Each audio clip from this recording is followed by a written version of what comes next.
That down. Let's move on to this.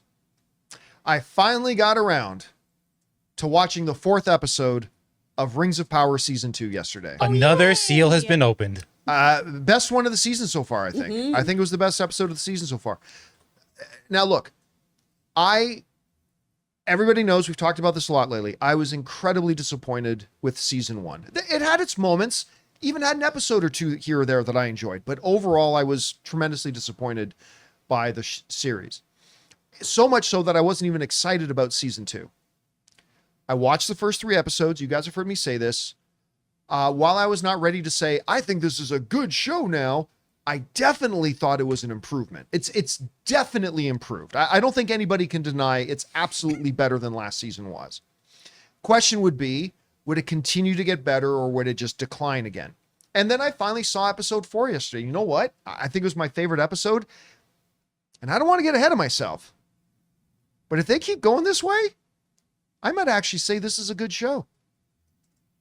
I mean, that's just the way they're going. I love the Tom. Growing up, I'm a huge Tom Bombadil fan. I was one of those crybabies that whined a bit when Peter Jackson took Tom Bombadil out for his movies, but whatever, it's fine. I really liked their iteration of Tom Bombadil. Anyway, so there's that. But here's the thing. Like me, who was very disappointed in season 1, a lot of other people were disappointed in season 1, and it showed when it debuted at only half the audience that watched the debut of season 1. 50% drop in viewership for season 2 when it started from season 1. That says a lot. That says there were a lot of people like me who were disappointed in season 1. But if you make something well, you will start to get the audience back. And now, according to the trades, the viewership of season 2 is going up rapidly. This comes to us from Deadline, who says this: The Lord of the Rings, The Rings of Power season 2 is picking up speed, according to Amazon.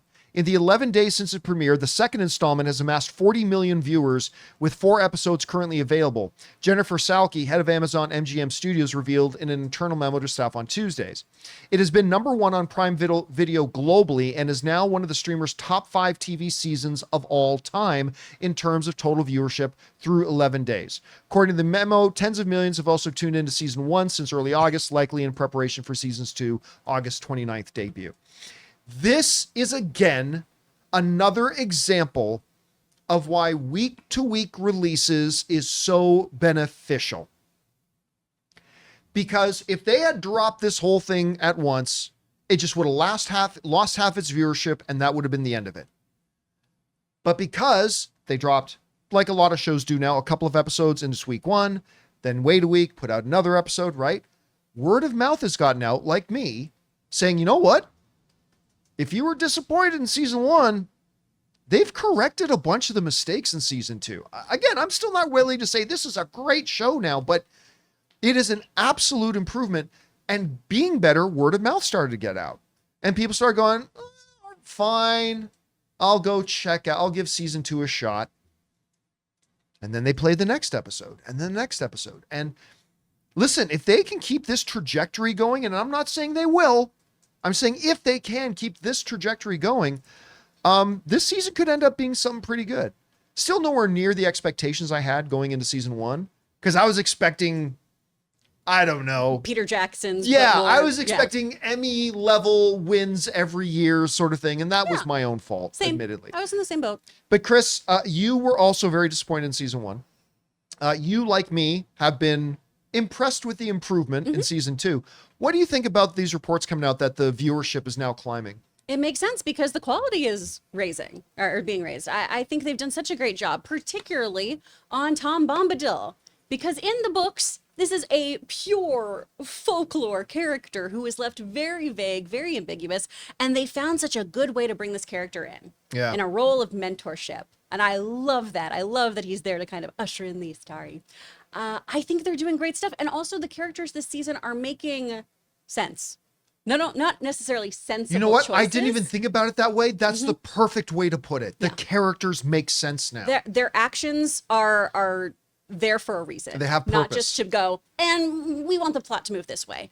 You know, Galadriel in particular, and Jonathan, you were talking about this at the beginning of the show too. She is, and I don't want to use the term likable because you don't need someone to like a She's character. less unlikable than she was last season. She is making choices that seem to make sense for an elf her age. Yes. Because that was one of my problems in season 1 was she felt like this very young, naive, and she should be brash elf, but still there were certain things, if you've been around for thousands of years, these seemed like very foolhardy choices, not even powered by, you know, your still heartbreak over your brother or things like that, just foolish choices that felt like they were there to further a plot, not something the character would actually do.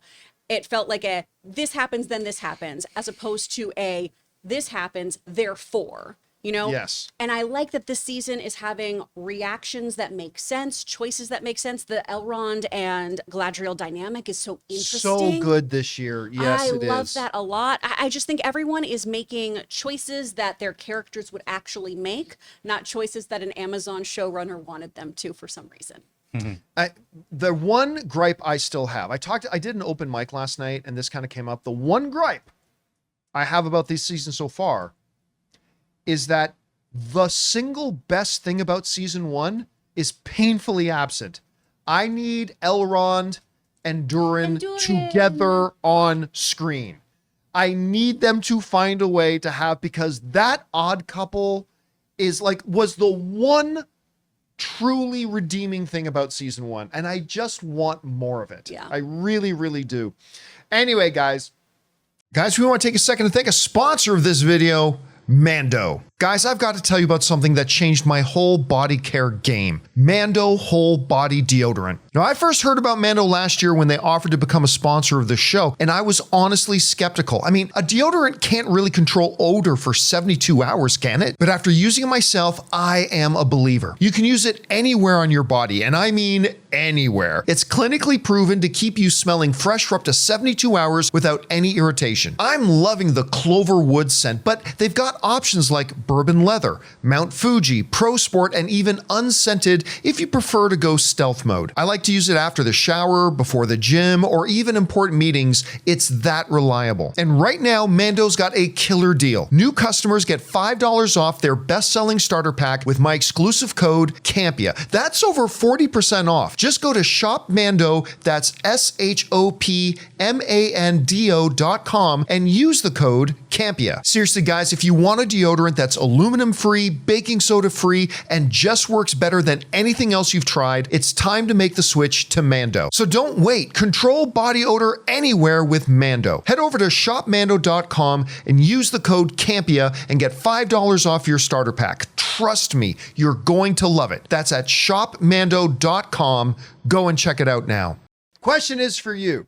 What do you think about this? I mean, a lot of us feel like the new season is definitely improvement over last, and it looks like the numbers are starting to reflect that by climbing higher now, hitting some pretty high peaks.